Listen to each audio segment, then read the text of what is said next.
Before we get started, I just wanted to let you guys know that this video is sponsored by YGOLegacy.com. They sell all sorts of Yu-Gi-Oh singles and will surely have what you're looking for. Don't forget to use promo code CODER5 at checkout for 5% kickback in the form of store credit once you complete a purchase.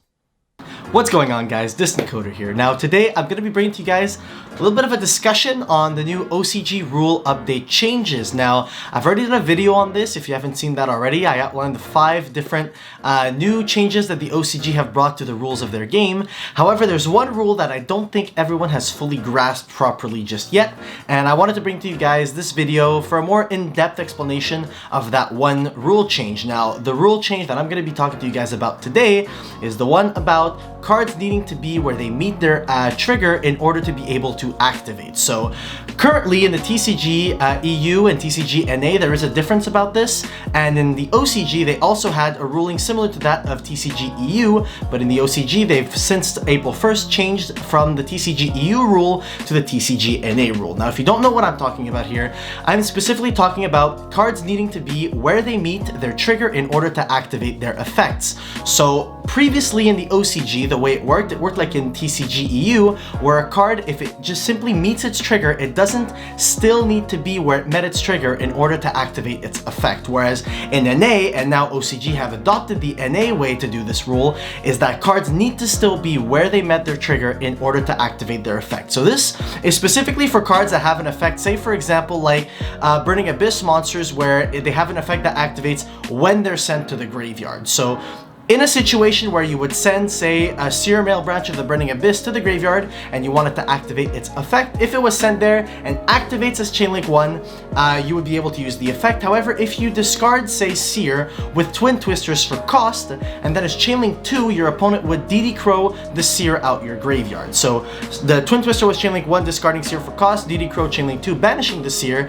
After that chain resolves, in EU currently and previously in the OCG, the Seer would still be able to activate its effect, whereas in TCG NA it couldn't because it's no longer in the graveyard where it met its trigger in order to be able to activate its effect. So now in the OCG, since April 1st, since the new update rule changes, the Seer would still need to be in the graveyard in order to activate its effect in the OCG. So the reason why I'm bringing this whole situation to you guys is because on Dueling Book they've updated their rule change. Basically they've adopted the new OCG rule changes on Dueling Book. So if you guys are testing on Dueling Book, since there's no locals right now and stuff like that, it's very important that you know how this interaction works, because I've been taking a lot of calls and a lot of people have been asking, say my opponent activates Seer as Chainlink 1 and I Chainlink 2 DD Crow the Seer, does it negate the Seer? So the reason why people believe this is because when the OCG had announced their new rules update changes, the YG organization Facebook page had put out a statement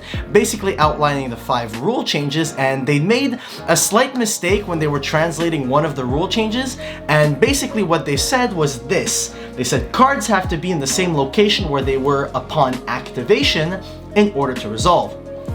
Now the reason why this is incorrect is because they basically mistranslated, and the way the YG organization statement had said, basically if the card was activated but then moved after its activation, because it's no longer where it activated, it wouldn't be able to resolve, which is not the case. So if you were following what the YG org had originally posted, a card like MST or a card like DD Crow would be able to quote-unquote negate effects, which is not the case. So what they meant to say, and what the correct rule change is that cards, if they move before they have the chance to activate, they won't be able to activate. So I know these rules aren't yet in place in the TCG, but I do believe they're going to be coming to the TCG. I think the OCG have changed this in a way that they want to make it universal, where all the rules are the same in all different territories, which is a good step forward if you ask me. But in a situation like this, if a card has not yet activated its effect but has an activation requirement with a specific location, like a card like Sangan, if this card is sent from the field to the graveyard, or a card like a Burning Abyss monster,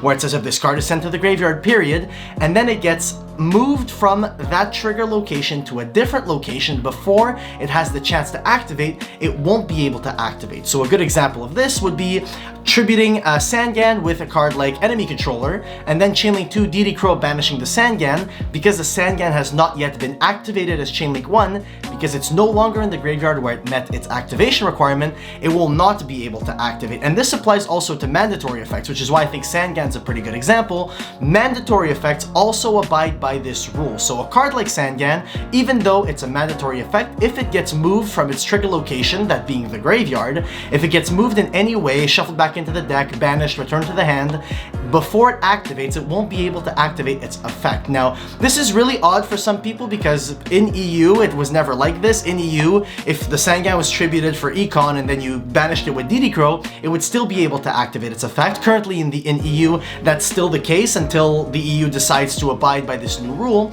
But basically, the change that's happened here in the OCG is that the OCG used to abide by the TCG EU rule and has now changed to the TCG NA rule. So if you're in an NA territory, so if you're like in the US and Canada, all these NA territories, the rule change doesn't exactly apply to you because this is how you've been applying it ever since. Like, it's always been like this in TCG NA. Cards always had to be where they met their trigger in order to activate. The more known example for this was the Call by the Grave versus MST reviving a Deneb. So the situation like this would be if you blind MST Chainlink 1 onto a back row, and then that back row happened to be a Call by the Grave, and then your opponent would chain that Call by the Grave as Chainlink 2, reviving a Deneb. The Deneb would be revived, and then the MST would resolve, destroying the Call by the Grave, thus destroying the Deneb, and the Deneb would be in the graveyard. Now, in EU, because the Deneb was summoned, even though it's not on the field, it's in the graveyard, it was able to activate. But moving forward in the OCG, as well as in TCG NA territories, that Deneb cannot activate. So this is the rule change that's happened, and the one thing that I really want to outline is the fact that cards like MST, cards like DD Crow don't negate because of this new rule. It's not a thing that applies. So a lot of people have been calling because if their opponent activated an effect in the graveyard as Chainlink 1, and then they chained DD Crow as Chainlink 2, they thought that this would negate effects. Like one example that I had happen a lot was Neptibus the Atlantean Prince dumping Atlantean Dragoons to the graveyard for cost, and then DD Crow being chained as Chainlink 2. In a situation like this, with the new rules update, because the Atlantean Dragoons has not yet activated, it will not be able to activate because the DD Crow banishes it before it has the chance to activate, so it's in a different location than where it met its trigger. So this is what's really important to know. So basically the YG org have fixed what they had previously put out as a statement, and they instead changed it to this, which is the correct ruling. So I'll read you this out for you guys. It says, regarding the activation of card effects that move away from their trigger activation location before their effects activated. In cards text, cards refer to their effect activation requirements as well as their effect activation location. For example, if it is an effect that activates when the monster itself is normal summoned, it activates on the field. If it is a trap card whose effect is activated if sent to the graveyard, it activates in the graveyard.